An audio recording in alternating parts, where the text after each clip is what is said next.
Franchising is a dynamic force driving global entrepreneurship. Now, I want you to join us as we dive in with Matt Haller, President and CEO of the International Franchise Association, to help us uncover the biggest challenges, opportunities, and how the IFA is shaping the future of this thriving industry. Welcome to Fortify Live with your host, Saeks. Get ready for an insider look at the future of franchising. Today, we have Matt Haller. He's the President and CEO of the IFA, here to talk about issues that matter most to us in business, especially as it relates to franchising, whether it's navigating new regulations, expanding your franchise footprint, or staying competitive in a fast-changing market. Matt, welcome to Fortify Live. I'm so glad you're on the show today. Awesome to be here. Thank you so much, Ford, for the opportunity. Well, as we get started with this, I mean, we're live right now on Facebook, LinkedIn, YouTube, Twitter, and Instagram, and a few other places. And this also becomes the audio for the Business Growth Show podcast. So if you're listening to the podcast right now, again, Matt Haller, he's the president and CEO of the International Franchise Association, also known as IFA. So Matt, tell me about your journey. How'd you even get involved in franchising? Like a lot of people, a little bit by accident. It did not seek out franchising per se as a career. I was working in other trade associations representing industries here in Washington, D.C. I was in the pharmaceutical industry, and then before that with an organization called the U.S. Chamber of Commerce. And candidly, didn't know a lot about franchising. Knew a lot about advocacy work and how to advance an industry's objectives in Washington and state capitals, and kind of driving conversation in the media. And the opportunity to come join the International Franchise Association came before me. And so just started having conversations with people that worked here at the IFA, and started realizing, wow, franchising is a huge part of the economy, and didn't know a lot about what their issues were per se, but was excited about the opportunity to represent kind of a really interesting niche segment of the business community that was, I like to say, kind of a combination of big business and big brands, but really fueled by, of course, small business and franchisees, and tell those stories and make them more of a political force. And so that's how I came to the association. I was in a communications role when I started, and then I've moved into some government affairs type work. And then 3 years ago, had the opportunity to lead the organization as its president and CEO. And it's been a great journey. Obviously, like everybody in franchising and really anybody that leads any organization, it's all about the team. And we have a great team of 47 employees that work for the IFA, and an even bigger team of volunteer leaders like our board of directors and so many of our committees made up of franchisors and franchisees and suppliers from all sorts of segments of the franchise community. Many of your listeners, of course. So they're part of our army out there helping us get our message out and help us deliver on our mission, which is to protect, to enhance, and to promote franchising. Well, I certainly appreciate that. I've been a member of IFA now for many years. I exhibit as a supplier member, but I'm also a franchisor and a franchisee. So I cover all those different bases, and I love the support, the community, and the education that I get from the IFA, because you really are an advocate for franchising. And I think that, what I see now, I'm on the outside, I don't see anything like what you do, but there's been enormous changes, as it seems, in legislative challenges and compliance and tremendous changes. How can business owners, navigate those legislative changes that, like the minimum wage in California? So again, for the purposes of this show, this is for educational, informational purposes only. This isn't political, but I kind of want to know. I mean, as a business owner and entrepreneur, when I heard about that, I'm like, that's just going to make a whole bunch of people get fired and a whole bunch of robotics come in. Yeah, look, it's good. Increase the minimum wage by over 20%. Not overnight, but within a very short period of time. Usually there's, years to phase up anytime there's an increase in costs like that. It will have a material impact, and it already is. If you look at the data in California from the businesses that are required to comply with that new law. But, also you always have to look at, what could have been in the absence of an organization like the IFA getting involved and recognizing the political realities of a state like California, where what the legislature and the governor and the union, which were largely pushing for this, wanted to do, absent our engagement and our modification to what that original proposal was, it was going to be far worse. So they wanted to go to $23 an hour by 2022. That was what the bill would have done. The other thing that bill would have done is create a joint liability relationship between franchisors and franchisees, which would effectively destroy the franchise model. I mean, it would turn every Dunkin' Donuts or McDonald's in California, effectively into a Starbucks or a Chipotle. And, we don't, that's the beauty of franchising is, like I said earlier, these big brands, but the ability to own and operate these businesses in a local community, that's the sweet sauce of franchising. And, for political purposes, labor unions have been trying to change the franchise model to make it easier to organize as one entity rather than a collection of small businesses that, use the brand to deliver the customer experience, but also that creates such value in terms of small business ownership, better employee relations, we think, in franchise businesses because they're closer to the needs of their employees and the things that, employees want in terms of not just wages and benefits, but, just having a relationship with their employer.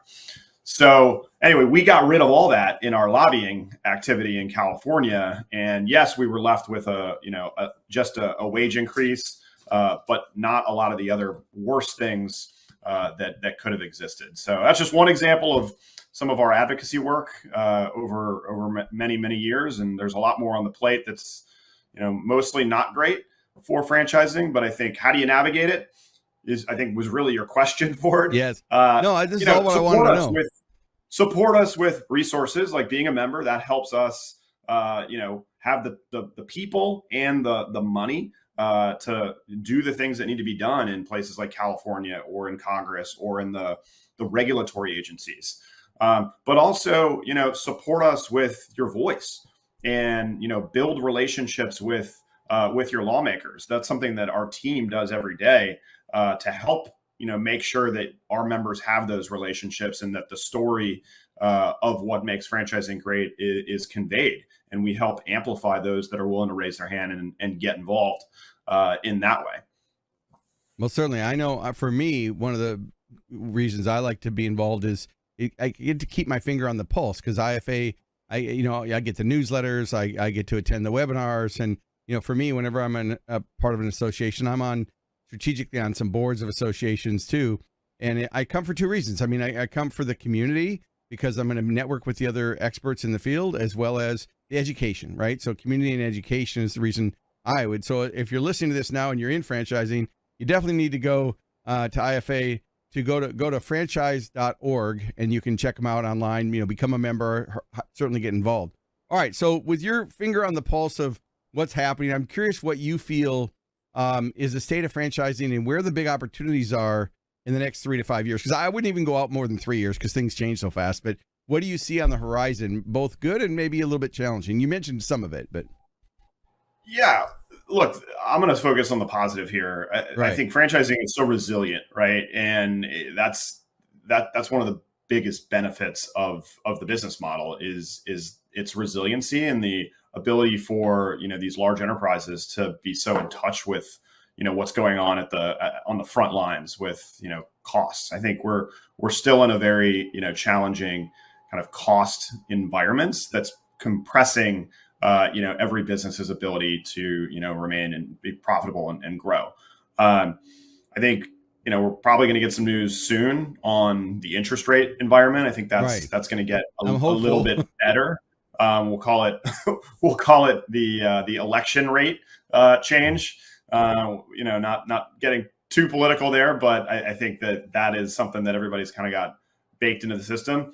I think when you think about what's exciting about franchising, where it's going, and you focus a lot on this, is just technology, right? At every level of the franchise, customer experience, whether it's how do we find new franchisees through the use of technology? How do we better adapt how people are using things like this to interact with every business that they interact with? And franchisors' ability to invest in that and support their franchisees with, new tools and technology and AI. So I'm really excited about the future of franchising. And, we continue to see, industries that didn't even exist 5 years ago used the franchise model as a growth strategy. And we see that because our membership continues to grow on the franchisor side, with different types of concepts and industries coming to us to learn and get educated and network with suppliers and, their peers on the franchise side. So there's a lot to be bullish about. There's also, a lot to be the flip side, right? There's, massive uncertainty, globally with, multiple wars that are going on that I think is making the decision for people to, put their money on the line to become a franchisee, or, just make decisions if they're a new concept that's thinking about franchising. Is this the right growth strategy for me? And, giving up some control to franchisees. That's always something that, founders of companies, worry about as they, vacillate on a franchising strategy. Obviously the US, a lot of uncertainty here politically, and with the economy. And that's, I don't think, going to change irrespective of the outcome of the election. So those are two things that I think are on the concern side to be maybe a little more bearish about. But I always go back to, it's a resilient business model. People that are in it, I think, by and large, are very satisfied with how their relationship with their franchisor is. It is a relationship business. Right. And that's something we try to talk as many people out of becoming franchisees or franchisors as we try to encourage to come in, because you got to do it for the right reasons and go in, eyes wide open with, it's got to be a two-way street, and it can't just be a fully top-down franchisor is going to make every single decision in a vacuum without input from their franchisees. We've seen instances, probably increasingly so, as more companies use franchising as a growth strategy, that some are in it, for the wrong reasons. Right. And, just growing for the sake of growth versus building that important operational support to make sure their franchisees are making money, because that's the only way this relationship and this business model works. Yeah. Whenever I do a pre-event, because I keynote and do breakouts and super sessions for brands, right? So that's one of the reasons I'm a member of IFA, because I want to network, build relationships, and add value. I mean, I first got involved with the IFA by being hired as one of the keynote speakers. It was years ago, might have been before your time, but certainly that's how I first got involved, because I had grown up several businesses, founded them. Some were 8-figure businesses, and then they said, "Hey, can you come speak to the IFA?" And at that time, I wasn't a franchisor or a franchisee, but I certainly was an entrepreneur, and I understood the challenges that all entrepreneurs have with their expertise. Either they understand how to deliver the product or service, they're in operations or leadership, or they're in marketing and sales. And so I quickly found that model to be great. And then I found, the magic sauce in franchising, and in over 34 years now involved in franchising, I've really seen so many things grow. And I think you're right. It really is about the relationships. When I'm brought in as a strategic advisor for franchise brands that are looking to get more franchisees, because I'm in marketing, first thing I tell them is you don't want more, you want the right people. You're better off. Yeah. And you don't want to, and now there's a lot of people that say, well, I want to grow it up to 100 units and I'm going to flip it to a private equity group. And I'm like, okay, but what about this frammily of franchises that you've built? And so I have seen a shift in some of those. And I always go back to that same thing is, the franchisors want the franchisees to follow their systems, and the franchisees want more business being driven to them. And so once you overcome that, then it's the franchise relationships of, follow your systems, take personal accountability for your local area market, build the relationships. It is a business, but the advantage is, having that franchise relationship and being able to communicate back and forth. And, I was going to say this about private equity groups. A lot of times they want to diversify. So they're looking at buying out multiple brands. And I always think, well, is it diversification or diversification, right? Because sometimes they can grow to a point where the system gets upset. But I have seen some really great partnerships, and when I've seen people join, or the companies that sell to a private equity group, now all of a sudden they have the power and the resources of a bigger company to support them. When I first got hired, one of them was Papa Murphy's. Excuse me, everybody, I gotta get that one right. It was Papa Murphy's. And then I didn't even realize they were part of MTY Group out of Canada, had 80 brands, right? So, I didn't realize there was these companies that had these huge brands. What do you see as far as any technology changes? I'm curious to know. Different question. Here's a question: are you and your staff using AI internally for things that you can talk about? We are actually, and we're using it on the communication side, right? Just Yep. content, right? Content development and getting from idea to execution a lot more quickly on content that we're putting out through marketing or through blog posts and things like that. I mean, it all comes back to a human before it goes out the Yeah. door, but we are using it to help us in that area more quickly. Well, yeah, We're go in ahead. the process of developing some tools for our website. We're going to have a new franchise.org member experience coming online in 2025, and so we're in development of some pretty innovative tools that I think will help those looking at asking questions. The prospective franchisee audience. We have a significant amount, over 200,000 unique visitors come to the IFA website every single month, and so 90% of that traffic is looking at buying a franchise. Right. And how do I go through my due diligence? How do I get educated? We can get information to those people a lot faster using AI and machine learning tools to help with that. So those are two areas that IFA at the staff level are using it to make us a more efficient and effective organization. I think there's definitely some opportunities for us to think about it, even in terms of our advocacy work. So that's another area that we're exploring. But I'm always eager to hear how our members are using AI in so many different ways, whether it's with their customers, whether it's on franchise development, and also just internally as they're running organizations. Yeah. So I like to think about when everybody shifts to high tech, it's important to remember high touch. So I'm working with brands to make sure that they map out their customer experience from A to Z, from a suspect to a prospect to a client or customer to an advocate, and really looking at that. Where should technology be used and where shouldn't it be used? It's great for appointment setting and for content development. But my because I work a lot outside of franchising also, and what I've seen is when everybody can create content and the search engines are all AI driven, then it really becomes a commodity, and there's no longer any competitive advantage. And so it's important to use AI effectively. I have an AI training that I give out free to everybody. So all of our listeners can go to profitrichresults.com/AI-training. It's really simple. My website /AI-training. It's free. There's nothing to buy or anything, but I do a webinar every month on the current changes. And the recent one I just did last week was about organizations that are trying to implement policies in their company because their staff is going to use it anyway. I mean, so now Right. It's okay. Everybody's going to use it, but they're not going to say they're using it. So what are our best practices? Do we have a Slack channel or a Teams channel set up where, we have AI wins where we can put information? Do we have best practices? Is there any guidelines? Is there acceptable use policies for your staff so they know what they can and can't do? And what I tell when people ask me, what's one thing I can do?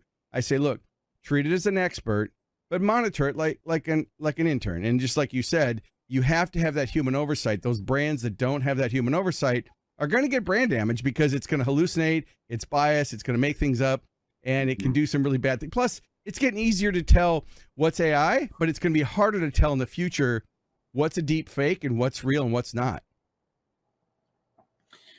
Yeah, it's a fascinating world and you could spend almost all your days listening to, different perspectives on how to incorporate it. But I think, we are in the process of creating an overall AI strategy for our internal team. And then I think there's also some opportunities, and we've certainly had experts at different IFA events, Yep. speak about, how to deploy these resources and do it effectively to drive better results in the business. But be mindful of the concerns legally, reputationally, et cetera. Yeah, there definitely are. Well, as we get ready to wrap up this episode, we'll stick around after the exit here. But so any closing thoughts that you'd have for our listeners and viewers today? Look, I think, being engaged in the association, I can't say that, strongly enough. I think, everybody that is a member of the IFA, you get out of it what you put into it. It's like Absolutely. any other, thing where you're volunteering time, but we believe we provide an incredible amount of member value for the franchise community and all three legs of the stool: the franchisors, the franchisees, and the suppliers. Raising your hand to get more involved in our advocacy work is something that I'm always encouraging people to do more of. And we have a great story to tell in franchising. And, it's sometimes the most undertold story about, how great things are going in the U.S. economy right now, despite all of the challenges we talked about earlier. And, we're a great platform to do that. But franchising is not always fully understood or appreciated. So the more we have people that are in it and doing great things in it, telling their story. So appreciate the opportunity to share that message this morning. Awesome. Thank you so much. Thank you for tuning in to Fortify Live. Make sure to like, comment, and share this episode on your favorite social media platform. And don't forget to subscribe to the Business Growth Show podcast, available wherever you get your podcast streaming fix. We air weekly at 11 a.m. Central Time. So until next week, keep pushing the boundaries and never stop growing.